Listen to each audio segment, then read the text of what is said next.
Olá, boa noite, meus irmãos e meus amigos, que a graça e a paz do nosso Senhor Jesus Cristo esteja sobre a vida de cada um de vocês. Meu nome é Marli Moura, eu sou missionária da Igreja Batista Novo Horizonte, Natal RN, e estou aqui com você mais uma vez para meditar acerca da Palavra de Deus. Nessa noite, eu gostaria de falar com vocês sobre duas coisas. Sobre a águia e sobre uma expressão que a gente lê na Bíblia, ainda que. Nenhum sentido entre elas, não é? Mas vamos ver. Eu acho que a ave é uma das aves mais belas voando. Talvez você discorde, né? Elas têm aí uma forma própria de voar. Elas usam aí a força, né? A sua própria força para iniciar o voo. Elas batem as asas e elas forçam para ganhar altura. Depois que elas alcançam aí a altura desejada, elas aproveitam a força do vento. Parece assim que elas têm um instinto aí muito apurado para captar aí as correntes de ar. Elas conseguem perceber isso e elas vão tirar proveito. E aí elas alcançam, elas voam muito alto, elas conseguem se deslocar com grande velocidade.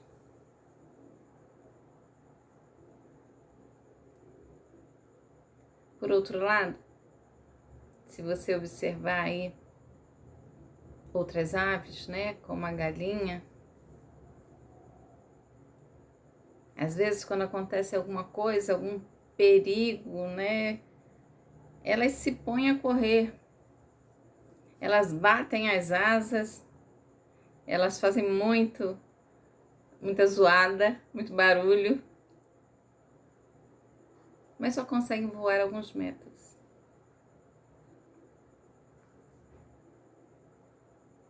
E a expressão ainda que?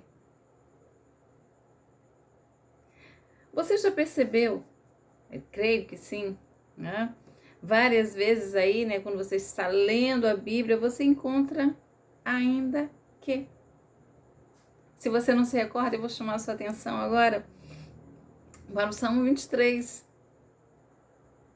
Ainda que eu ande pelo vale da sombra da morte, ainda que o vale da sombra da morte esteja ali à minha espera.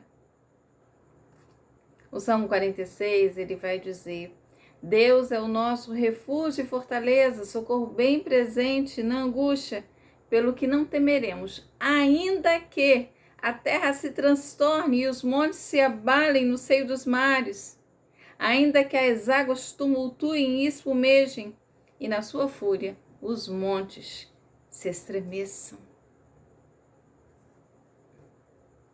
Outro ainda que muito conhecido é o de Abacuque, quando ele vai dizer: ainda que a figueira não floresça.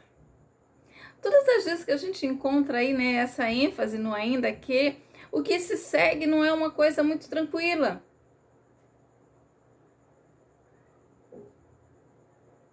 É só você perceber o que os versos dizem antes acerca de Deus, de quem Ele é, e aquilo que acontece após esse ainda que. Mas nesses textos que eu li para vocês nessa noite, né? Esses trechos que eu li para vocês nessa noite, as coisas são difíceis, mas há uma ordem, há uma determinação para prosseguir, ainda que as coisas não estejam conforme você esperou, conforme você almejou, conforme você gostaria que estivesse. Mas a Bíblia, os salmistas, eles vão dizer que é possível. E é sobre isso que eu gostaria de falar com vocês nessa noite. Sobre esses ainda que vivenciamos e que somos chamados a escapar deles, voando como águias. Acompanha comigo, eu vou fazer a leitura de Abacuque. Abacuque, capítulo 3, né, os versos de 16 a 19, que diz assim: Ouviu, e o meu íntimo se comoveu, a sua voz tremeram os meus lábios, entrou podridão nos meus ossos, e os joelhos me vacilaram, pois em silêncio, note, em silêncio, devo esperar o dia da angústia, que virá contra o povo que nos acomete. Ainda que a figueira não floresça, nem haja fruto na vide, o produto da oliveira minta e os campos não produzam mantimentos, as ovelhas sejam arrebatadas do aprisco e nos currais não haja gado. Todavia, eu me alegro no Senhor e exulto no Deus da minha salvação. O Senhor Deus é minha fortaleza e faz os meus pés como os da corça e me faz andar altaneiramente. Ao mestre de canto para instrumentos de corda. Um cântico. Leia o capítulo 3 todo, né? Você vai conseguir ter uma visão mais precisa daquilo. Leia todo o capítulo, todo o livro de Abacuque, que são apenas 3 capítulos. Vale a pena você fazer isso. Mas você vai perceber que Abacuque, ele vai expressar aí a sua confiança em Deus. Deus fez várias promessas. E Abacuque vai dizer que confia na promessa de Deus. É por isso que ele vai prometer louvar ao Senhor mesmo nos tempos de angústia, mesmo nos tempos de tribulação, mesmo nos tempos difíceis. Então esse capítulo 3, né, diante de tudo aquilo que é colocado em seu livro, é aí a forma como ele fecha essa oração que ele faz encerrando aí o seu livro. Ele faz isso aí em forma de canto. Ele dá um passo de fé, vendo, ouvindo tudo aquilo que o Senhor disse que faria.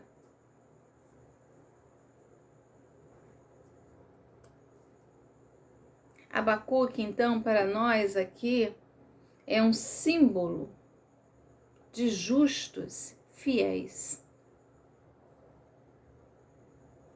Aqueles que perseveram, independente das circunstâncias, que perseveram não com lamentação, mas com alegria, com júbilo, sabendo que o Deus que prometeu é fiel para cumprir. Ele é fiel para cumprir.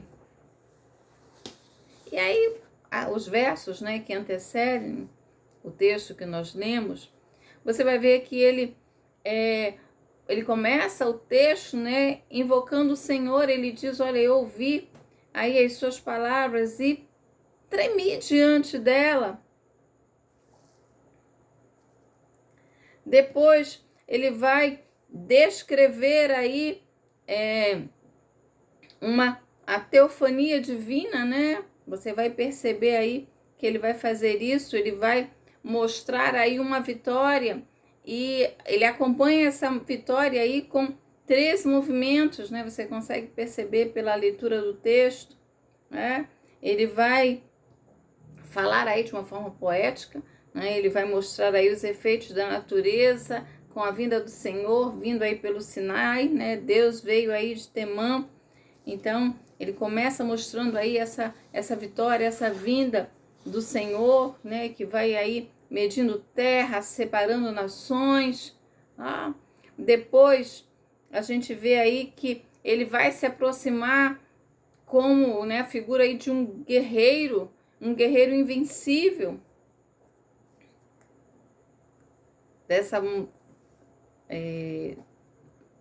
Nesse ponto ele vai mostrar aí, fazer comparações como uma grande tempestade. E depois, né, nesse terceiro movimento, ele mostra aí Deus como aquele que tem um poder absoluto sobre as forças da história, porque ele vem para libertar o seu povo. Liberta o seu povo e julga os pecadores, os ímpios. E aí o Senhor, ele vai descrevendo essas questões todas e ele vai fazer uma oração. Ele vai fazer uma oração de grande expectativa da fé. O que é fé? Fé é o firme fundamento. Fé é o firme fundamento das coisas que você espera. A prova daquelas coisas que você não conseguiu ver ainda. Mas ele crê pela palavra. O que a palavra de Deus tem dito para você? O que a palavra de Deus tem dito para você? E aí, com toda essa intervenção de Deus, com tudo aquilo que vai acontecer, ele sabe que aquela visão se cumprindo, que ela vai ter efeitos aí profundos.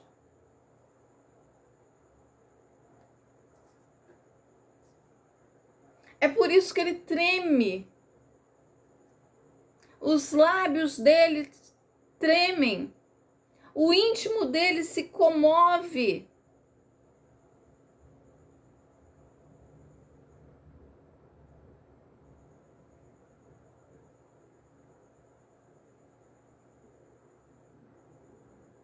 Abacuque, ele tinha uma certeza. Ele cria na fidelidade de Deus, no Deus fiel. Ele tinha certeza que Deus viria e julgaria as nações.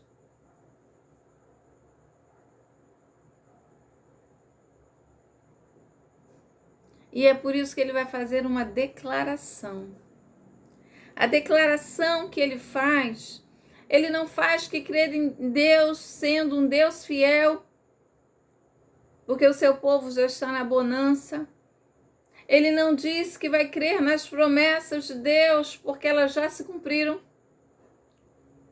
Não tem mais o que crer, você está vendo.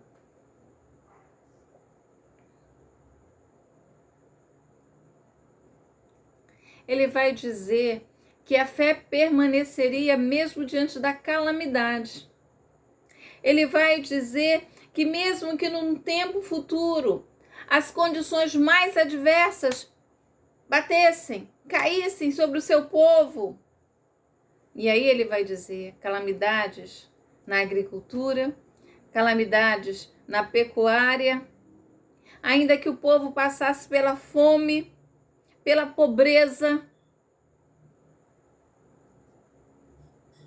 nada dessas coisas conseguiria abafar, sufocar a fé dele.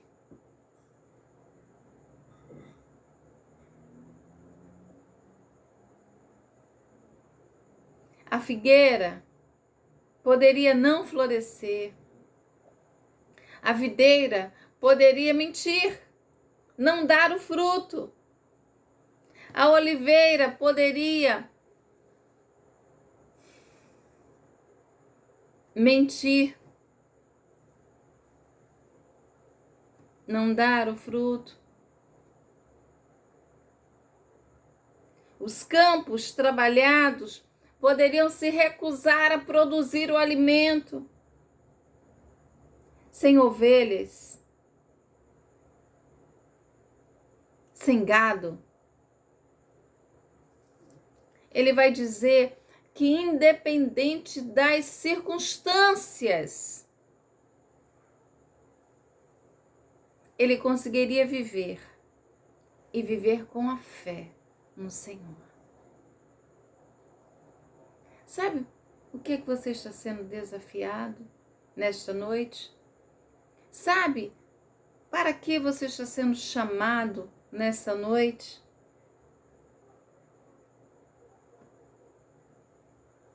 Ele vai dizer, Abacuque vai dizer, que o Senhor era a força dele. A força dele não estava da produção do campo, não estava dos rebanhos.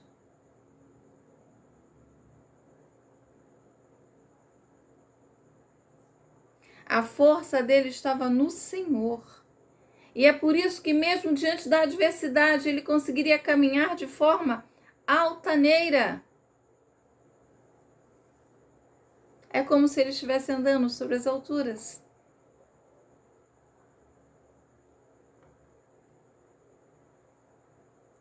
Você está sendo, nesta noite, convocado a viver acima das circunstâncias.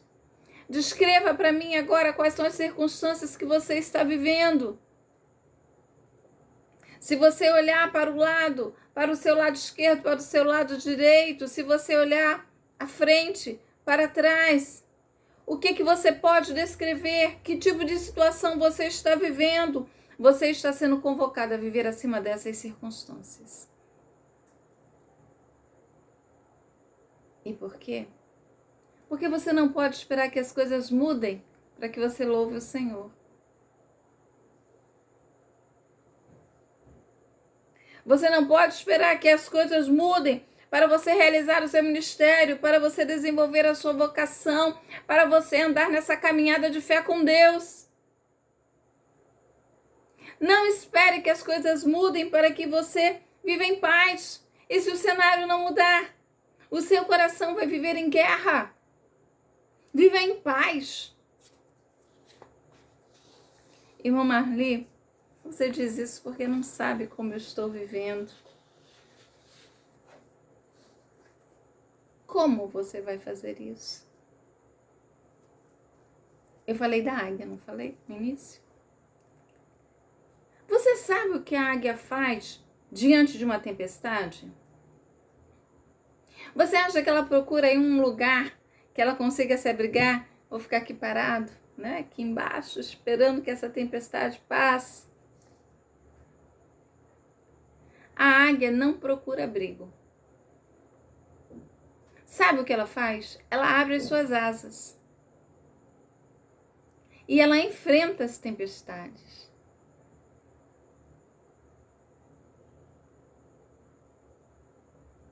Depois de superar a tempestade, ela consegue voar tranquilamente.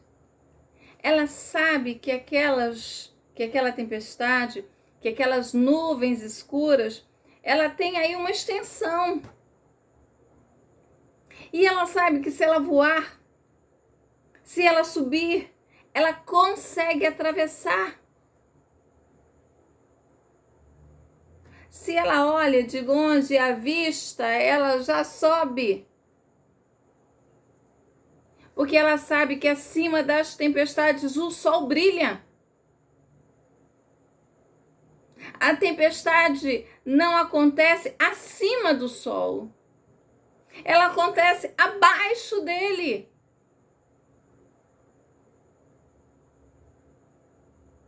E ela sabe que se subir, ela vai conseguir contemplar o sol e ter um voo tranquilo.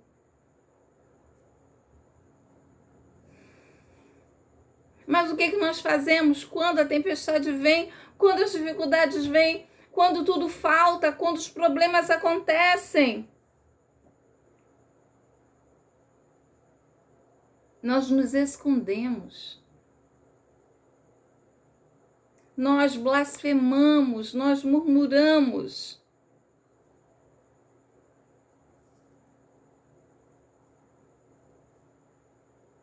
Nós queremos que alguém nos socorra.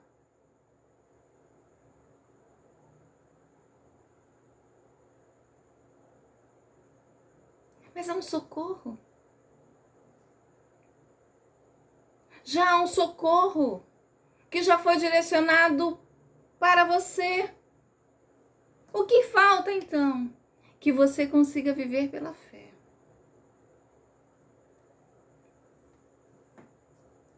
Se a águia vista a tempestade, ela voa para cima das nuvens escuras. Ela vai para as alturas. Se você está enfrentando agora uma luta, se você está faltando aí uma calamidade como Abacuque,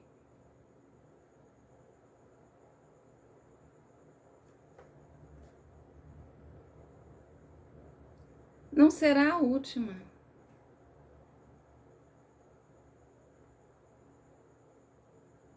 Vivemos situações, às vezes, difíceis demais, dolorosas demais. Às vezes nós estamos vivendo uma batalha cruel demais.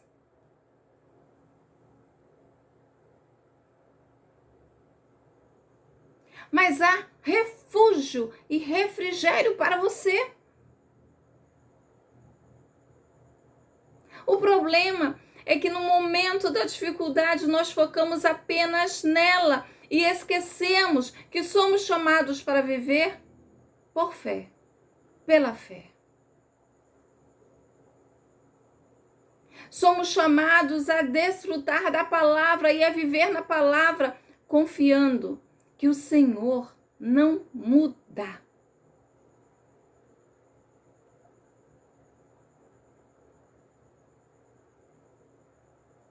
Eu falei de Salmo 46. Deus é o nosso refúgio e fortaleza, socorro bem presente na angústia. A Bíblia diz isso, então Ele é. Por que eu não consigo desfrutar disso? Por que eu não consigo me refugiar? Porque os meus olhos deixam de ir para o alto, de focar no alto. Esquece que Deus é o nosso refúgio, é a nossa torre forte.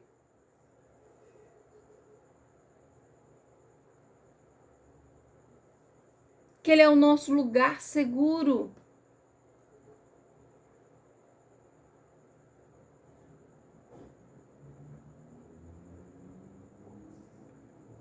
Mas às vezes, nos debatendo nas águas, a gente consegue fazer mais ondas.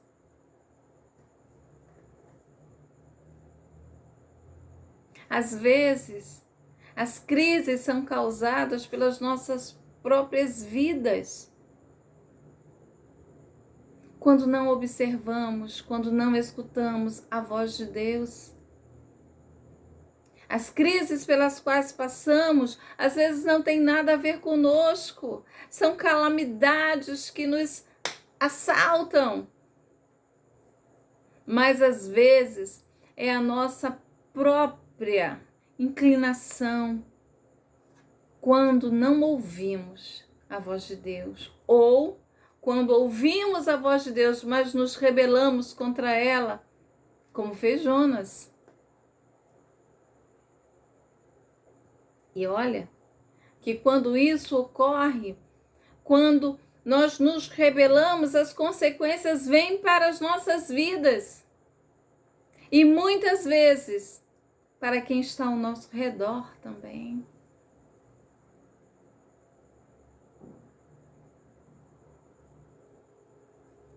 Você está sendo chamado para o que nesta noite? Para viver com o Senhor, acima das circunstâncias, para alçar voo, para voar, para encontrar o esconderijo do Altíssimo e a sombra do Onipotente, descansar. Mesmo que a situação não mude, você precisa mudar o seu foco, o seu olhar.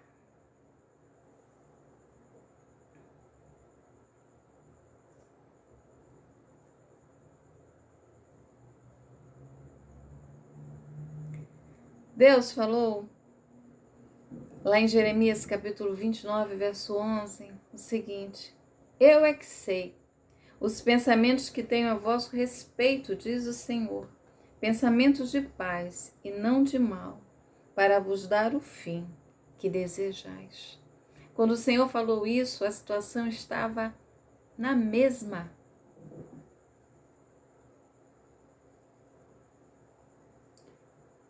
Mas era um desafio a crer e a viver, olhando não para as circunstâncias que estavam à volta, mas olhando para o Senhor, que é fiel.